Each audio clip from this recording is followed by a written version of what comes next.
Jack here, owner of Hockey Alley, bringing you back hockey history. Today I have NHL player Jared Aulin, played with the Los Angeles Kings and also played in Europe. So I'm going to be asking him a little bit about how it was different playing in Europe than North America. I'm going to ask him a little bit about the LA Kings, how it went there, and let's see how it goes. Hi, Jared. How are you doing? I'm good, thanks, Jack. How you doing? Good, good. Thank you. Thank you for coming on and talking to me on my channel. Appreciate it. No problem. I'm looking forward to it. Yeah. And you were a LA King in the NHL. You played in the NHL with the Los Angeles Kings, correct? Yeah. Yes. Yeah, brief stint there before a bad injury. Oh, okay. And want to ask you where you started your minor hockey. So I grew up in Calgary and played minor hockey in the Crowchild system, so in the Northwest system. And then when I was bantam age, I actually played out in Airdrie for the Airdrie Extreme in the Alberta Major Bantam Hockey League, and had a lot of fun with that. And very, very rough and competitive league with some travel, so it kind of prepared you for junior. Yeah, for sure. It's was physical back then compared to today. Oh yeah, like bantam back then, like we had line brawls, and it was all the clutching and grabbing era. And guys said they were going to try and kill you. They actually meant it. It wasn't just words. They were going to try and run you over and end your career. And I'm happy the game's not that way anymore. But I think there still needs to be some accountability to the entitlement nowadays. But I'm happy to see the skill evolving and less injuries. Yeah, definitely. It's a different game for sure. Who was your favorite player growing up? I had two. So I had Joe Sakic and Steve Yzerman, two guys who were extremely skilled and two guys who led by example. And I was lucky enough to be drafted to Colorado in the second round and spent a lot of time with Joe Sakic. And actually a story about him, just for the mentality of what it took to be a great player back then was, in training camp when you had your inter-squad games, he made sure he led in everything. He had, 14 shots or something the one game and competed. And that's a guy who's the captain, future Hall of Famer at that time. He doesn't have to prove anything, but wanted to be the best all the time and did it by leading by example. So it was fun to skate alongside my favorite player growing up. Wow. Did you tell him that that he was your favorite? Yeah, he knew. Obviously, you don't go up to him and try and age them too much and say something, because I remember actually telling Dave Lowry one of my rookie seasons at a face-off. Just tell him I remember watching him growing up, and he said, "Hey, I'm not that old." So you kind of pick your spots on how you say things, but he appreciated it, and he was a very humble and world-class guy, not just a world-class hockey player. Yeah, those are two great choices, Yzerman and him. I mean, did you wear number 19 because of them, or did you didn't wear 19? No, I actually kind of just wore random numbers all the time. I was 10, 15, 18, 19. With LA, I was 31. With Kamloops, I was 34. So I just kind of tried not to, obviously you had your favorite numbers, but I tried not to let that be a superstition and impact my play. Yeah. And when did you know that you were going to play in the NHL? Like what year, as juniors or? Yeah, I think my second year junior, to start the season, I was ranked third in the world before an injury, and I started to think maybe now it's becoming real. There was lots of talk. I was a very gifted young hockey player, and so a lot of people growing up, never my parents, but would say, Jared's going to be the one kid that comes out of the organization and plays in the NHL. And my parents just kind of, raised me to focus on being a good person first and let my hockey do the talking and not get caught up in that kind of stuff. And I think after playing Team Alberta and leading the tournament in points and at the Canada Winter Games, and then against the best in Canada, and then playing under 18 and putting up big numbers, and then playing World Juniors and going second in the tournament. I think those are when it really started to hit, like, you are as good as people say. And then unfortunately I ran into some injury problems, but part of the sport. What kind of injury did you have? So my draft year I had an avulsion fracture in my ankle and tore all the ligaments, and the coach at the time gave me a few weeks off and then made me play with it. So Oh. I should have realistically had surgery. I had to tape it like a cast, and then so I had no mobility in it, and then cut the tape off in between periods to get the circulation back, and then tape it like a cast again, and then cut it off. Oh man. So I went from 23 points in my first 9 games, leading the WHL and being ranked in the top 3 in the world, to getting 55 points in 57 games on 1 foot, and going 47th overall to Colorado. Oh man, I'm sorry. Yeah, it happens. Yeah, and when you were playing with the Kings, who was your line mates that you played most on the team? It's funny because nowadays it's changed. You see the skilled guys playing with skill, and mine were 2 great guys, but 2 tough guys. Kip Brennan, who's a fighter, and then Brad Norton, who was a fighter but a defenseman turned forward. So the running joke was I should take my visor off and start fighting. But they were good guys. They took me under their wing, and then when I got to play with the more higher end players, that's when the one game I got 12 minutes or more, 13 I think was against Carolina, and I had 2 goals and an assist that game. And, oh wow! Things change. Yeah. Now you see the young guys getting the opportunity, which is nice to see, but back then it wasn't the same. So different. You always like to see it now that if you're good enough, you play, and back then you kind of had to prove yourself even from the bottom all the way up. So I did that, then just unfortunately ran into a bad shoulder injury. Yeah. And who was the mentor on the team for you? Was it Kip Brennan and Brad Norton, or were there some of the veteran players at the time? It's actually funny. So Ian LaPerriere was there. Uh-huh. He did a really good job of looking out for me.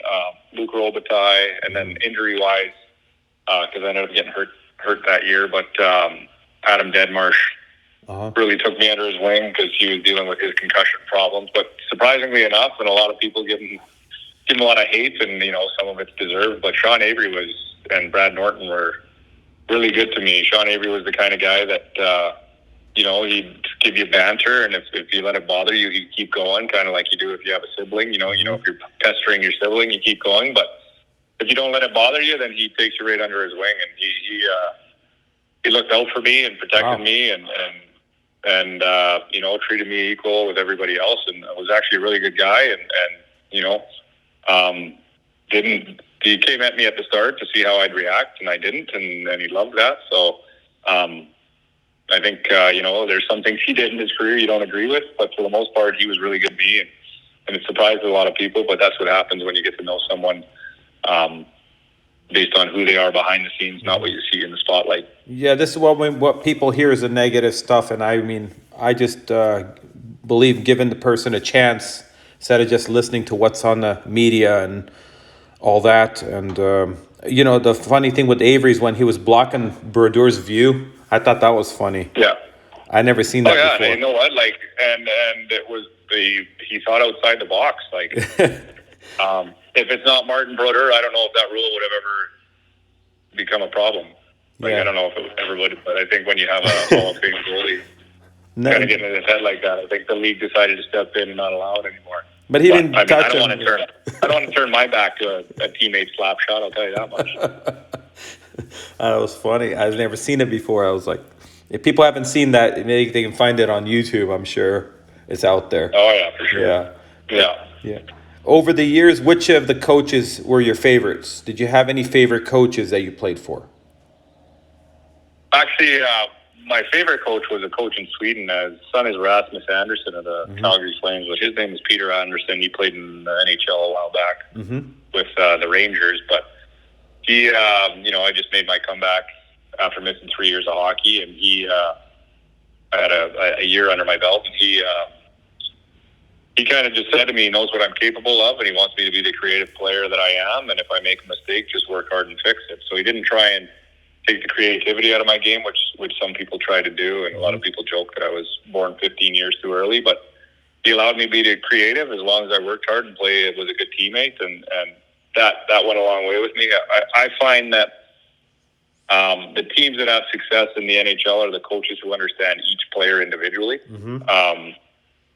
I think if you have the old school mentality with everybody, it's not going to work. And I was the kind of player that if you built me up with constructive criticism, reminded me what my potential is, and challenged me to bring it out instead of yell at me, then I was better. If you try to belittle me and yell at me, then I didn't want to play for you. So it was he was great that way, and I had a lot of fun playing for him, and then in Switzerland as well. And for Team Canada with the Deutschland Cup, I had a guy named Jeff Tomlinson who was really good to me as well. And they were two good people, and two people I really looked up to. And then I enjoyed my coaches in the NHL, but some things you don't see eye to eye on, and I think it's based on when you're a rookie back then, and even if a veteran makes the mistake in practice, they're yelling at you just to get the point across to the veteran. So it's not always the dream you think it is when in certain moments, but was obviously one of the best things to do is make a career out of being a hockey player. Yeah. Yelling doesn't always work. I'm a believer in just in Sweden, the coaches never yell. They really just motivate you. They know how to talk. You have 20 different brains on the bench. Each one thinks different. You got to know how to work with each one. Yeah, and players have different life experiences. I remember, Jordan LaValle Smotherman playing with me in Syracuse, and we went and played in Providence's arena, and the last time he saw his dad before he died was in Providence. And if you don't know, certain things about players, then it wore on him. He didn't have his greatest game, and the coach was all over him. And it's like, well, you got to understand the setting. Man. So it's instead of just quickly reacting and asking that someone what the hell they're doing and getting all mad, it's important to be like, hey, what's going on? Is something bothering you? And then finding out, what is actually happening. And that's no fault of the coach at that time because times were different. But now I think there's more out there, and players are easier to approach if the coaches want to, and to get a better understanding of everybody. Yeah, it's true. And my channel talks a lot about hockey sticks. I talk about the history of hockey sticks and different ones. What kind of hockey sticks did you use over the years? Did you have any favorite ones? Yeah, so I was a wood Sherwood guy most of my life, and then obviously the Synergy started, so I started using the Synergy, and but I think the best Synergy I ever had, I think it was the yellow and black one. I can't remember what it was called, but it was my favorite. It was I used the Medano curve early in my career, and then I turned to the Sakic. But Medano was a very straight curve, not a lot of the retail. Did you use a retail Medano or the pro stock one, the real one? The pro stock. So, oh, okay. I had a lethal backhand. And then, as you get older, different teams are sponsored by different sticks. And so a lot of Warrior use and that in Europe. And then, so that's pretty much it now with what I do now with teaching skills and coaching and all that stuff is kind of the pro guys I work with in the summer. They give me their sticks they don't like, and then I just rock those so I don't have to spend $400 on a stick all the time. They're a fortune now, for sure. Oh, yeah. Yeah. Did you? Yeah. That's cool. I've seen the Medano pattern. That's a pretty thin blade.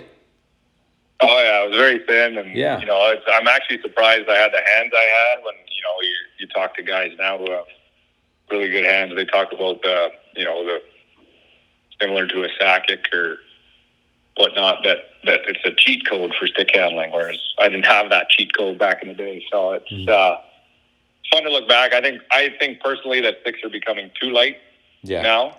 I don't think players get the same feel for the puck when something's that light, but they seem to be getting used to it and have some pretty magical hands. So can't really say that my opinion on that is absolutely correct, but I do think if younger kids starting out in hockey, learn to handle a wooden stick and then move to their way into the Synergy just to get what a natural feel for the puck would feel like, then I think that would be a good bonus and that actually improve their wrist strength and all that kind of stuff. Yeah, heavier definitely will help for sure.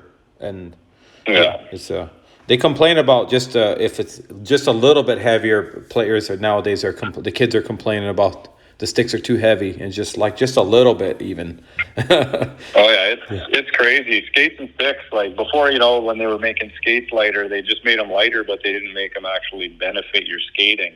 Yeah. Now they're starting to actually make them lighter and actually have a skate that's more beneficial. So it's nice to see that. But these kids are lucky nowadays. Like, there's I teach a lot of shooting and stuff, and so sometimes you notice if the kids are using the wrong curve or too long or whatnot. It's tough, or too short. You don't want to tell a parent like, hey, I don't know if that's the right stick, because they got to go out and spend $250 on a new one, or it's whatever, even for kids. But that's the world we're living in. So they gotta do what they gotta do, I guess. It used to be $20, $30 for a stick. Now it's like, oh yeah. You get 10 sticks for the price of half of one now. Yeah.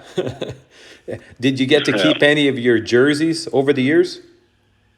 Yeah, so I have my jerseys from everywhere. I was actually at my parents' place in Calgary after coaching a tournament there a couple of weeks ago, and I didn't grab all my jerseys from there, but I grabbed some pretty cool stuff. Like I have a Steve Yzerman stick signed, and cool. A stick signed by my World Junior team, and stick from Bobby Orr and Don Cherry and Wayne Gretzky from the Top Prospects game. So, wow.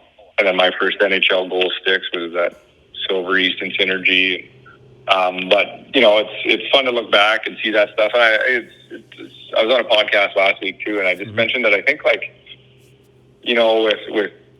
the way hockey is now, and it scares me, but that the younger players or celebrities so young, that they don't get as excited when they're on the ice with these legends, that they think, and they should have that mentality, I can be here, but I think a lot of them think I should be here, and these guys should appreciate me being here, as opposed to look up to the older guys. And I don't believe in hazing or any of that stuff, but I do believe in, knowing your role on the team as a young guy. And some guys do it and some guys don't, but I think, I love seeing young guys get opportunity, but I do think that the excitement to be around these guys should be a little higher. Do you think it's the money that's changing these kids? They're getting paid a lot early? I think it's the money. I think it's the opportunity where, they're given every opportunity to succeed, and then they have to drastically fail before they get sent down. And I also think it's social media. Yeah. I think, I see a problem with it with parents now. I coach anywhere from 5-year-olds to NHL players. And I've had kids I work with who are 7 years old, and their parents have an Instagram, this is an example. It's not actually it, but saying the next one, or, it's, and then these kids grow up and don't make it. So now it's like, okay, they forgot who they are because all they've been doing is promoting their hockey, and they haven't done anything. I always say to my kids that are selfish on my hockey teams, I asked the group, I said, you guys know how many points I had when I was your age? And they say no, so I tell them, well, why don't you go home and ask your parents? And then they go home and ask their parents. They come back, and I say, okay, so what did your parents say? And they're like, oh, they didn't know either. I said, yeah, because nobody cares when you're 12 or younger. It's about playing the game the right way, but, these parents are just throwing up highlight video after highlight video of the kids on, and I get it if the parent does it on their own private thing. A parent generally only has their close circle, so they're proud of their kids. But when they build an Instagram for their kids at that age, it's like no NHL scout, no junior scout is going on anybody's Instagram to try and find a player. They think that, though. But they think they are. Yeah. But it causes this mental health issue, and then you worry about suicide. And that's my big concern now, is that these kids need to be humbled and reminded, you're Jared Aulin first. You're not Jared Aulin, the Instagram sensation. Yes. It's who you are first. You're one injury away from life being different and career being different, or one opportunity away. It's just, if you get there, great. But I think it's a problem with younger hockey right now.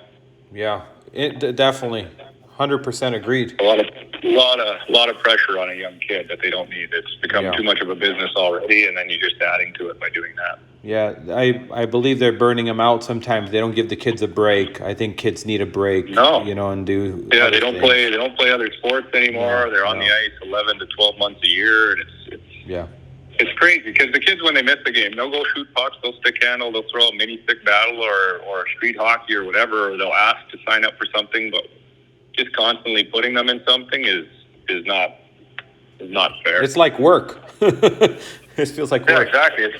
And that's what it is. It's become a business too young, and a lot of parents, they believe like, well, this kid's doing this and he's really good, and it's like, well, that kid's gifted. It's not because he went to that hockey camp. No. Like some kids get it early. Every hockey camp.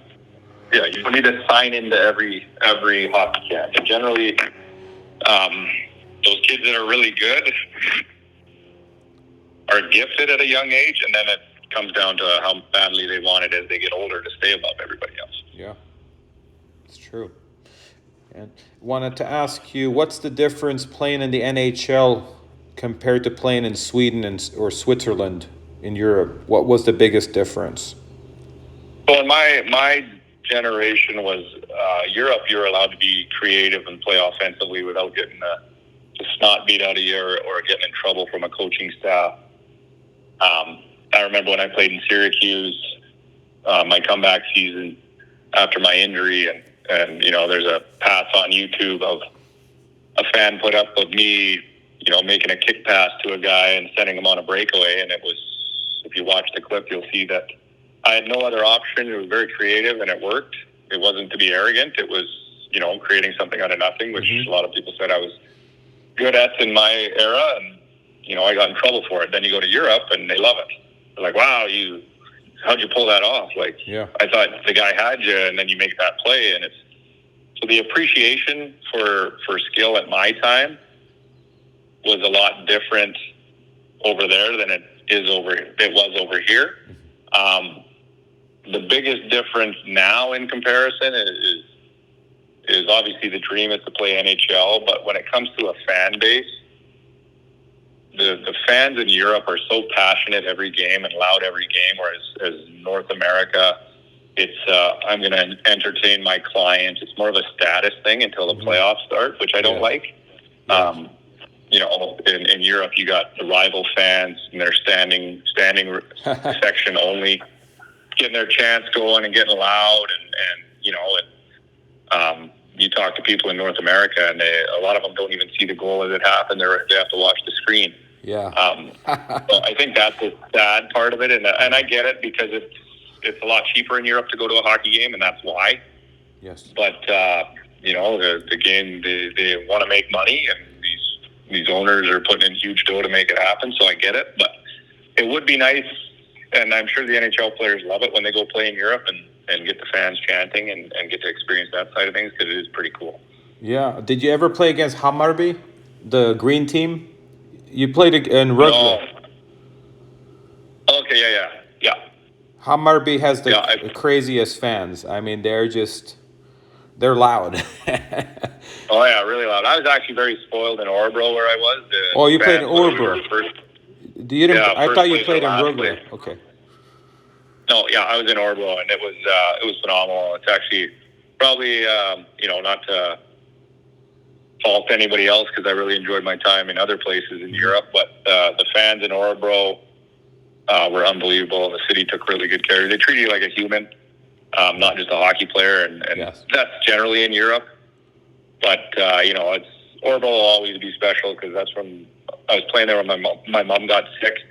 And then, my first game back after home game back, when they found out my mom had pancreatic cancer, there was a big banner at the end of the game that said, "Win this fight, Mrs. Aulin," in the middle of playoffs. And then when she passed away the following year, they had a big banner after the game that said, "Rest in peace, Patricia Aulin." So it went viral, and you see it with the athletes when they get sick or come back from something, but you never see it based on someone's parents.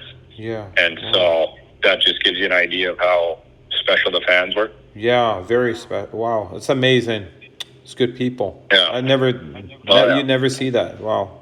Amazing. No, yeah. Oh, So it's pretty incredible because a lot of yes. people ask me what the highlight in my career was, and even though it was the hardest part of my life was losing my mom, it was something pretty magical that people, um, you know, made a memory out of her life through me and recognized how great she was just by my actions. So that was the biggest highlight Yes. in my hockey career outside of scoring goals. But I think Wow. had the biggest impact on me and the biggest reminder to be a good person first. Yes, for sure. I want to ask you, do you like the way the game is played today?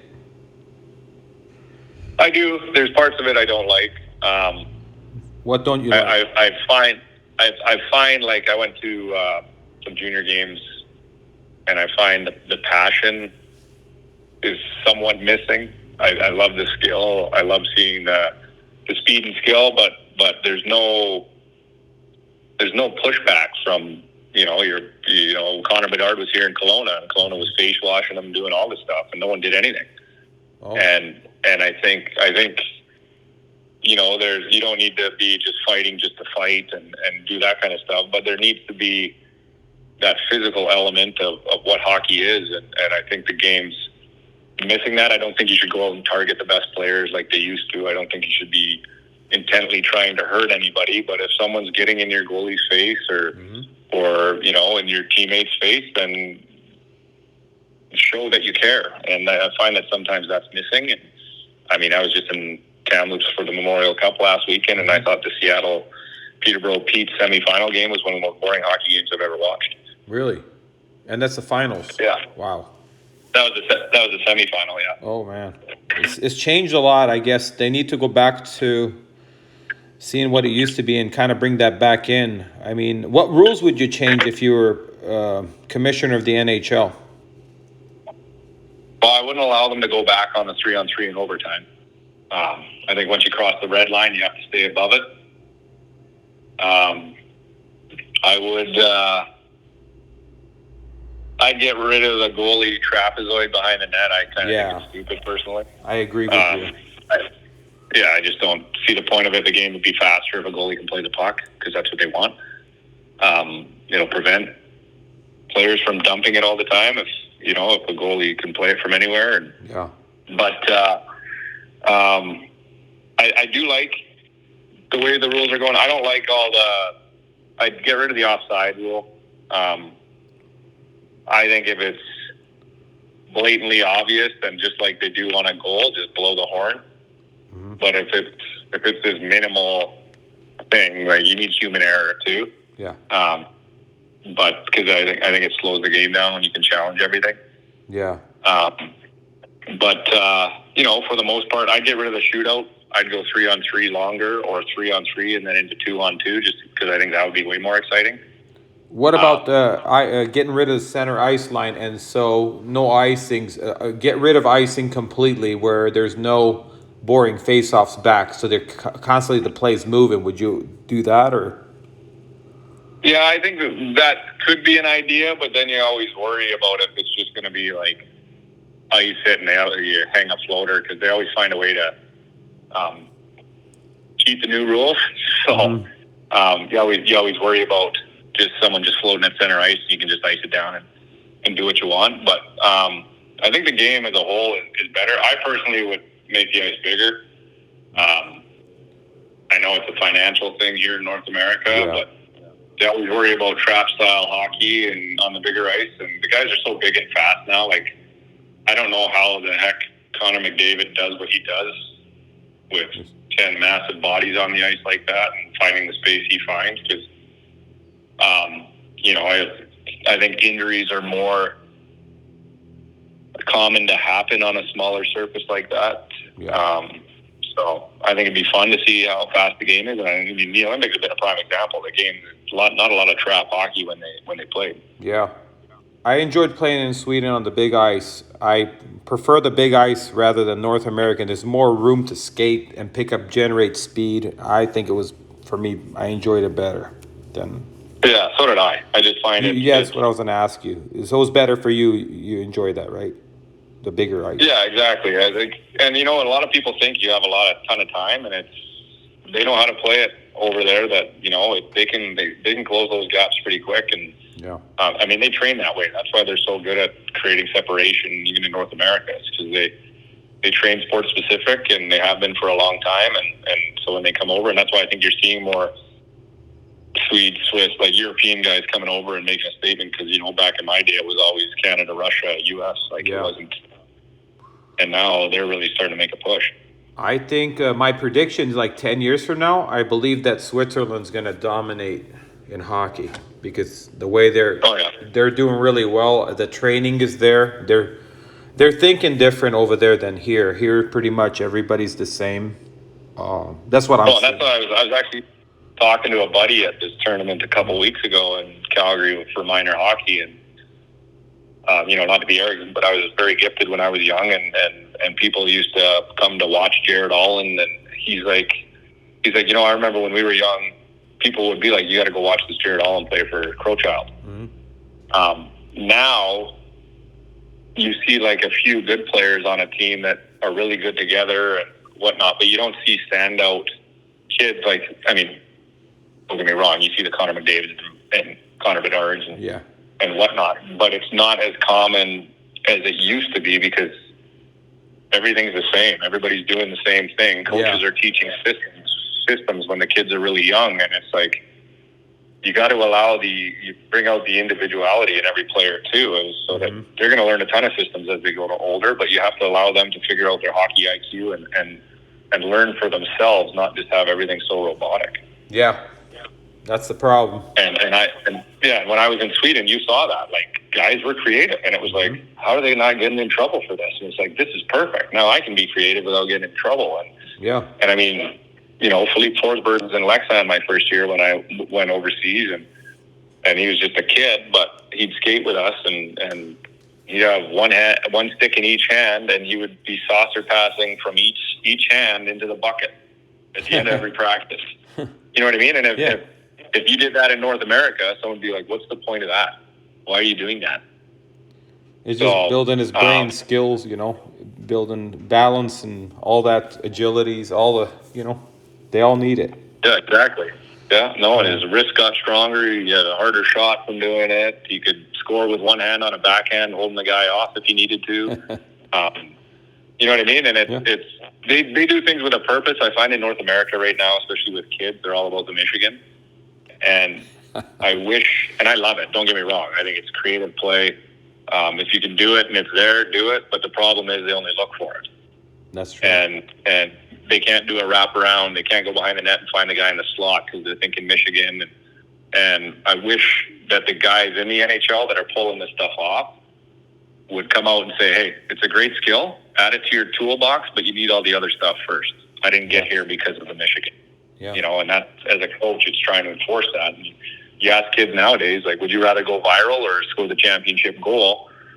It's a 50-50 on what they would do. And it's like, I said to the kids, did you guys know I went viral? And they're like, no. I said, there you go. I said, but you'd know if I won the Stanley Cup. Yeah. It's true. And so that's the problem with you don't want the game to get too gimmicky. No, I don't like it. I'm old school, but I believe in giving people freedom to do stuff with the puck and not be so controlling them. That's what I think the kid, not to be scared of the coach either. They have to be able to play without being afraid of the coach. I remember in Bantam, I did a through the legs goal on a breakaway and got in trouble for it. And it's like, well, because I was ahead of my time, I was getting in trouble. I didn't do it to be arrogant. The goalie never seen it before, so it worked on him. I wasn't that kid that just pulled the puck through my legs to kick it to my stick just because, or you know what I mean? Like you did it because it was there. No different than Barkov in the playoffs. Yeah, with his through the leg. Sometimes things happen.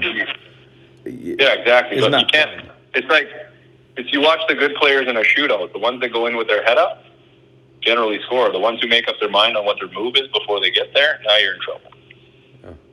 They have to look up.